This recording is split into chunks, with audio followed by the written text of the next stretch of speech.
деп. Сәлем достар. Бүгін міне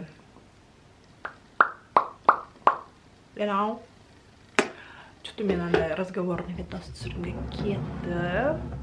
Why not? Соңғы апдейтстармен бөлсем, мен где-то бір орысша айта берейін ба? Екі тілді араластырып. Так, мен почти что целый ноябрь қараша айы бойы грипповать етіп шықтым. Түрінен көрініп тұрған шығар. Көзім асты көріп кетті. Грипповать еттім, короче. Бір ай деген масқара, қазір сондай вирус жүріп жатыр. 25-ші жыл күзде. Бір ай, екі ай күркілдеп жөтелу, типа бір дәрігер айтты енді. Мен дәрігерге әрине көріндім. Гриппте бір ай жөтеліп жүрген, типа қазіргі грипппен бір ай, екі ай жөтеліп жүр адамдар деді. Сол, наконец-таки шүкір, емделдім, жазылдым. Жақсы болдым. Арасында бір видостар түсіргем. Тұмауратып жүргенде, мына видеоның арасында, фоктың арасында жүретін шығар. Денсаулық басты байлық деген. Растын коммент жүкірем, растын. Кешірім сұрайым. Рахмет. Не айтын кеп тұр, достар. Мен последнее время грипповать еткенге дейін менде бір енді бұл жеке күнделік сияқты блоговый канал ғой. Сондықтан школалармен бөліскен норма деп есептеймін. Білмеймін, мен туыстарымнан бөлек басқа да бір өзім замандастарым көреді деген үміттемін. Ой, енді түсінетін. Где-то сентябрь, қыркүйектің соңынан бастап менде бір осенняя хандра сияқты бірдеңе басталып кетті. Кішкене грустинку поймала. Ит пен сүйектен жаралған адам болғандықтан эмоционалды тұрғыдан кейде барлығы керемет бола бермейді. Кей кезде сен пенде болғаннан кейін ойланасың, уайымдайсың, есейесің. Менде сондай процесс болды. Қыркүйектің соңынан 5 октябрь, ноябрьда да болды ондай жағдай. Еще плюс ауырдым, грипповать етіп. Қазір енді желтоқсанның 11-і, желтоқсан айы. Қыс мезгілі кішкене сол осенняя хандрадан болмол бер қарап қалдым. Типа, ерікке деп қарайтын жағдай болып қалады. Типа, идите ерікпен делайте нечего из-за этого, ты делать нечего, так грустишь дейтін бір индивидуумдарда болып қалар, мүмкін пікірлер де болып қалар. Бұл норма, әр адамның өзіндік бір пікірі болады. Ол пікірді қабылдау немесе қабылдамау ол өз еркінде. Бірақ ментальное здоровье это имеет значение. Бірдеңе уайымдатса, ойландырса, ол либо адамды өшіреді, немесе өсіреді. Уайым тек қана жаман жағынан болмайды, уайым кейде жақсы жағынан да болады. Сен болашағын жайлы уайымдайсың, өткеніңді уайымдайсың. Өткеніңді уайымдаудың арқасында сен анализ жасайсың, қандай өмір сүріп жатқаныңды түсінесің, қалай өмір сүріп жатқаныңды түсінесің. Ал болашағыңды уайымдаудың арқасында сен өзіне ориентир табасың. Менде сондай типтағы уайым болған шығар, болашағымды ойлап. Бірақ мен где-то октябрьдің ортасынан сондай дүниені үйреніп жүрмін. Өткен мен болашақты ойлап уайымдағанша қазіргі уақытты қадірлеп, қастерлеп, қазіргі кезеңде өмір сүре білу деген дүниені. Кейде өткенімді қатты ойлап кеткенде, немесе болашағым уайымдап кеткен кезде, өзімді бүйтіп қазіргі уақытқа алып келемін да. Фокус деп. Сосын қазіргі уақытты қадірлеп үйреніп жүрмін. Бір айдың қасы болды. Қызықты процесс, қызықты дүние. Мне кажется, я за 3 месяца так повзрослела ментально. Не знаю. Это такое странное ощущение взрослеть. Мне 26 на данный момент. И я чувствую, как я ментально взрослею. И живу взрослую жизнью, что ли. Ну, научилась. Учусь, точнее, жить здесь и сейчас. Қызық.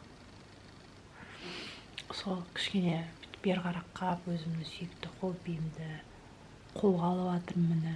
Бұл деген жақсы нышан, себебі мен кейбір жағдайда болады ғой, адамдар өзінің шынайы өмірін сүрмеген кезде инстаграмда көп посттар жасайды, уақыттың көптігінен өзінің шынайы өміріне қашқақтағаннан, немесе тиктокта, немесе осындай ютубта деген пікір бар шығар, мүмкін. Мен өзім сондай кейде тупой емес жайт, я не буду обесценивать свои мысли.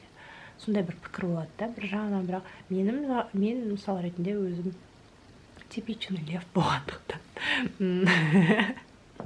Мен керісінше инстаграмға, ютубқа, тиктокта қатты тұрмаймын, шыны керек. Сол түсіріп алып, бүйтіп бәрін бүйтіп подробно, бүйтіп сторитейлинг жасап, бүйтіп салып көрсеткен ұнатамын. Ютубта да дәл солай. А егер де керісінше мен инстаграм немесе ютубтан жоғалып кетсем, ну, инстаграмда, это бір жағынан хорошо, потому что инстаграмды удалить етсем, өшірсем, менде уақыт көп, шынайы өмірді көп сүрем, демаламын соцсеттен. Ну, ютуб, это уже другое. Мен ютубты қатты жақсы көремін. Қатты жақсы көремін. Инстаграмда жүргізбей бейді 2-3 айлап жүре аламын. Стористің өзін. Мен бірақ мен андай типтағы адамы ғой. 3 айда бір фото салам, әр мезгіл сайын, сосын стористі күнде жүргізем. Егер де стористі бірден емес жай жалап қойып салмай кету әбден мүмкін, бірақ ютубқа менде кәдімгідей тәртіп керек. Мен ютубқа апта сайын салып отпасам басым ауырады деген сияқты ше. Ол үшін контент түсіру керек, ол үшін жан-жағын түсіру керек, көрсету керек, оймен бөлісу керек. Маған бұның бәрі ұнайды. Алайда инстаграмдағыдай емес, ютубта сен білмейсің саған кім тіркелді, кім көреді. Ол инстаграмдағы сторис, жайт стористың жағдайында ғана сен көре аласың, кім сен стористан қарады, кім лайк басты, анау сиыр бұзау. Ал ютубта мүлдем басқаша. Сондықтан мен ылғи айтамын, туыстарынан басқа адамдар да көретін шығар деп. Білмеймін кім көретінін. Ойбай, маған инстаграмға біреу жазды ма? Кім маған жазады инстаграмға? Тіп өз-өзін обесценивать етіп жатыр дейді. Күліп жатыр. Мен сториста приколдарыма. Сосын не?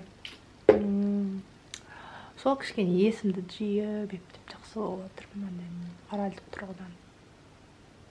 Емделдім, құттықтап қойсаңдар болады, грипптан наконец-таки. Сосын түсінгенім, бір түйінмен бөлсем, выводы, так скажем, орысша айтқанда. Ас адамның арқауы реально. Мен тұмауратқанда аппетитім бұзылып, тамақтан алмай қалдым. Ал тамақта сен энергия аласың. Энергия алса сен тез жазыласың. Сол энергия алатын жағдайда жүрген мен шүкір деп қалдым да. Сондықтан реально денсаулық ең басты байлық. Ас адамның арқауы деген 2 мақал миымда қалып қойды. Сол енді мен андай жоспарларыммен бөліскенді ұнатпайтын адаммын. Өте деп айтпай ақ қой, но я очень, ну ладно, очень деп қалдым. Ну, я люблю скрывать некоторые моменты, личные моменты. Я не люблю, например, выставлять своих родных, ну, кроме булешек. И все. Я их только с их позволения выставляю на YouTube. А дальше своих родных, там, близких я не выкладываю, потому что я считаю, что это личное. И это касается и моих планов. Я не люблю делиться своими планами, потому что менде сондай дүние бар. Айтып қойсаң, ол орындалмайтын сияқты. Бірінші сөзбен емес, іспен дәлелде, деп мотивационный сөз болып кетті. Жоқ, просто сондай сияқты, типа, бірінші істеймін, сосын қаласам көрсетемін, қаламасам көрсетпеймін деген сияқты жағдай ғой. Ошондуктан эми азыр жакшы болуп калгандыктан менталдык тургуда жоспарларым менен бөлүшпөйм. Өйткені мен оның бәрін ютубқа түсіремін, сосын көресіңдер. Тыңдамайсыңдар, көресіңдер. Сондай рефлексиялық видос. Мен ойлағанмын, влогтың арасында болатын видос болады деп, бірақ бұл жеке видос болады, өйткені 10 минуттан асып кетті. Менде бұндай видос мен адам сияқты болып кеттім ба. Anyways, type of these things, you know. Типа, просто менде осындай рефлексиялық видостар бар каналымда. Мен ұнатамын осылай камераны қосып қойып, өзімнің ішкі ойларыммен бөліскенде. Өйткені көп жағдайда мен негізі күнделік жүретін адаммын ғой. Кей кезде ерініп кетемін да, осылай камерамды қосып, бүкіл ойларымды былай айтып істеймін, жеңілдеп қаламын. Бұл жақсы бір, мен үшін жақсы процесс. Алайда бірақ адамдар менің ойларымды біліп қояды ғой, маған бәрібір. Мүмкін мен ойыммен келісетін, мен сияқты ойлайтын адамдар да бар шығар. Бірақ әр адам әртүрлі, әркімнің ойы әртүрлі. Жайт, душнить етпей ақ қойды. Ну, ұқсас дейікші. Сол енді. Сондай рефлексиялық видос, влог емес. Қызықты болды ма, болмады ма, білмеймін. Бірақ осындай ойлармен бөліскім кетті. Келесі кездескенше ауырмаңдар, денсаулықтарың мықты болсын, бақытты болыңдар.